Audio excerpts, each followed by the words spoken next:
আসসালামু আলাইকুম বন্ধুরা, এখন আমি দরুদ শরীফ পাঠ করিব। আল্লাহুম্মা সাল্লি আলা মুহাম্মাদ ওয়া আলা আলি মুহাম্মাদ কামা সাল্লাইতা আলা ইব্রাহিম ওয়া আলা আলি ইব্রাহিম ইন্নাকা হামিদুম মাজিদ।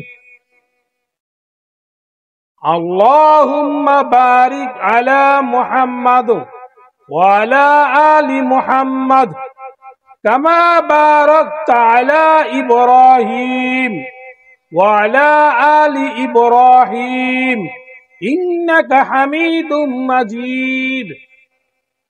السلام عليكم ورحمة الله وبركاته।